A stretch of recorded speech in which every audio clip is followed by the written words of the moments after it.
Today we are reviewing the new Ronald Reagan movie that has just come out. My wife and I had a chance to go see it. I am John Henderson, and this is the Conservative Book Society.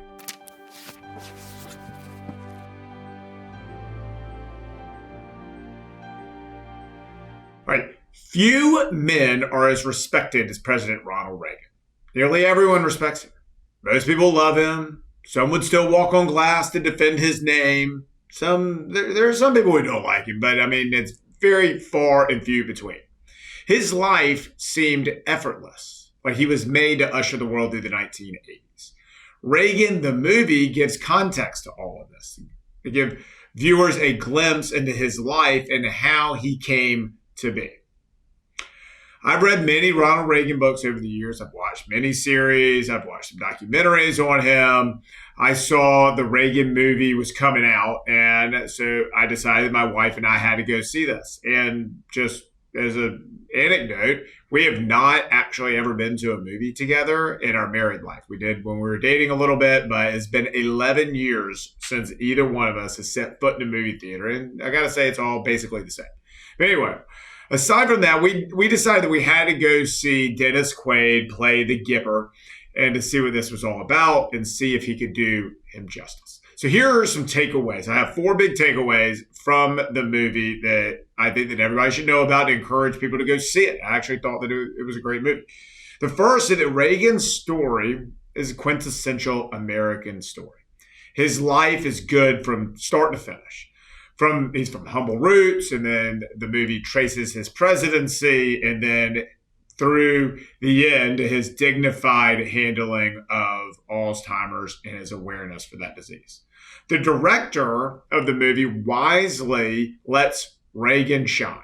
Just kind of get out of the way and let him do what he does. When you have a star and you have a great story, as a director, I love it when they just get out of the way and let it be and not muck it all up with fancy cinematography or creative this or that or artistic flair or whatever it is. So it was a great story, quintessential American story, and the director does a great job of getting out of the way and letting the story just be what it is. The second thing is that the movie reminds us that Reagan was blessed with extraordinary gifts. He was witty, he was good looking, he possessed a soothing voice, he had a happy disposition. These talents most people don't have. There's something comforting knowing that a truly talented and gifted man is at the reins and in charge of the White House. The third thing I found in the movie was that it reminds you of how he faced challenges too. We all face challenges. The movie reminds us of his alcoholic father, career challenges he faced, a terrible first marriage, taking on real enemies in his political life. What's amazing is how he perseveres without distraction. He stays focused, keeps his eye on the ball time and time again. He turns hardships into wins.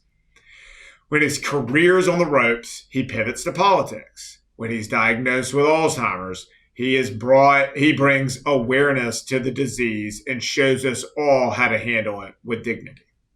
And fourth, and lastly, Reagan genuinely loved America.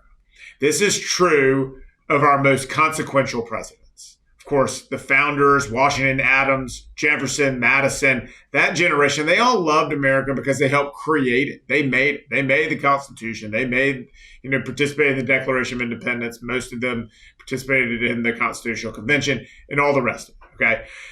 But aside from that, Jackson, he viewed America as his family. He was basically an orphan.